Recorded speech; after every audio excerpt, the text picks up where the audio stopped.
Et voilà, Marrakech, c'est terminé. Les conférences climat se succèdent.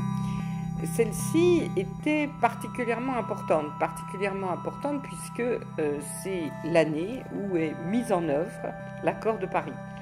Mise en œuvre encore timidement, évidemment, parce que tous les pays ne sont pas encore en ordre de marche, même s'ils ont ratifié, 111, c'est considérable, l'accord. Alors le comité 21 a été évidemment présent, je dis évidemment puisqu'il a été pour la COP 21, avec évidemment le Grand Palais. Il a été aussi pour Rio plus 20, qui a été une étape tout à fait importante et qui a mené à l'adoption des objectifs de développement durable. Nous avons eu sur notre pavillon, que l'on partageait avec le programme des Nations Unies pour l'environnement, 75 conférences qui ont couvert à peu près tous les thèmes en fait de la COP 22, aussi bien l'adaptation que l'atténuation, aussi bien les efforts de collectivités locales que les engagements des entreprises.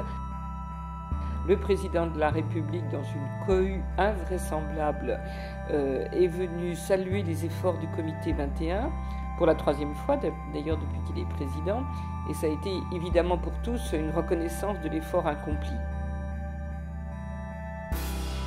Dans cette zone de la société civile, c'était un peu le rendez-vous des Français.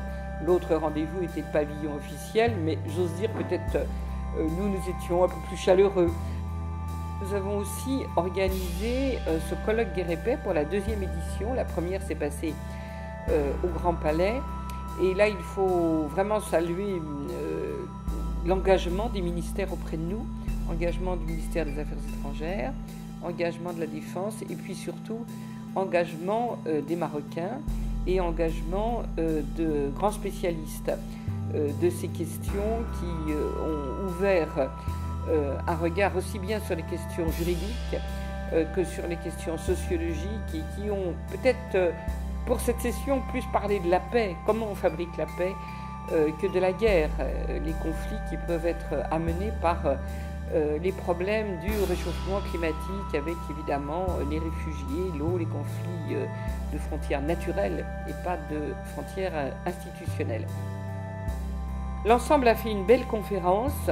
Moi j'ai évidemment quelques regrets. Le premier regret c'est que l'adaptation n'ait pas été assez au cœur de la conférence climat. Ça sera très difficile, on le voit bien avec l'accélération des phénomènes climatiques, de maintenir ce 2 degrés, ne parlons même pas du 1,5. Et donc, je pense qu'il faut beaucoup travailler sur l'adaptation. C'est pourquoi la nouvelle feuille de route du comité 21 aura une direction adaptation, avec en particulier un ouvrage avec le CNRS tout à fait forte. J'ai aussi quand même un autre regret, c'est que les financements n'aient pas été assez bouclés. Je crois que toutes les organisations non gouvernementales l'ont dit. Mais enfin, c'était une conférence qui était la première conférence de la multitude, c'est-à-dire finalement de la société civile qui s'organisait. Et cette société civile a une immense responsabilité, à savoir tout faire pour que nous restions à 2 degrés. Or, sans les efforts des entreprises, des collectivités locales, de nous tous, nous arrivons à plus de 3 degrés. Et c'est même inscrit noir sur blanc dans l'accord de Paris. Donc cette responsabilité, je pense que chacun à sa place doit l'assumer. Et pour cela, je pense qu'il faudrait évidemment un peu plus organiser les mesures que prennent toutes les composantes de la société civile sur l'atténuation.